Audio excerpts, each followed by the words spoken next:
Today in the classroom what we looked at was a concept called globalization. The theme of what I was talking about was cultural diversity as an asset. And what I was trying to do was increase students' awareness of how much they're affected by other countries every single day in their lives. And how America seems to have a head start in achieving cultural diversity. And also how unprepared they are for that change. The course is Ancient Civilizations at the 8th grade level. And so it's really, where did we come from? How did we develop certain cultures the way we did? How do people interact? And the goal is to teach them both from a historical perspective, but really more importantly, how did it influence the way they live today? I think people have a misconception about the foothills and think everybody from the foothills is the same in the classroom and there's no diversity. But in my class, there are 24 students and 7 of them have parents born in another country. More than half of them speak a second language semi-fluently, and all of them are trying to master a second language. Cultural competence, understanding other cultures, understanding their motivations, understanding their economic structures or political structures, their family structure, is going to allow our students to compete in the global market because it's clearly a global market. Economically, the world is one. It's flat, as Thomas Friedman says.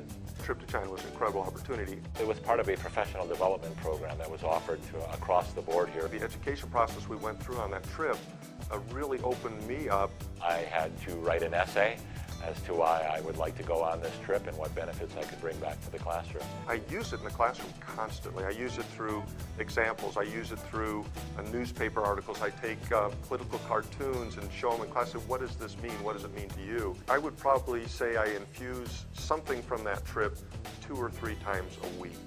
The most startling things to me were the changes that I saw occurring right before my eyes.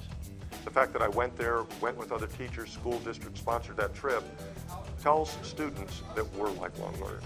Global understanding, awareness of other cultures, and the ability to compete economically in this global marketplace is essential. When I see them start to show empathy or a global perspective and understanding another culture, not jumping to conclusions, I really feel like I'm teaching them the whole array of skills. Critical thinking skills, communication skills, global awareness skills. And they happen all the time here. They really do.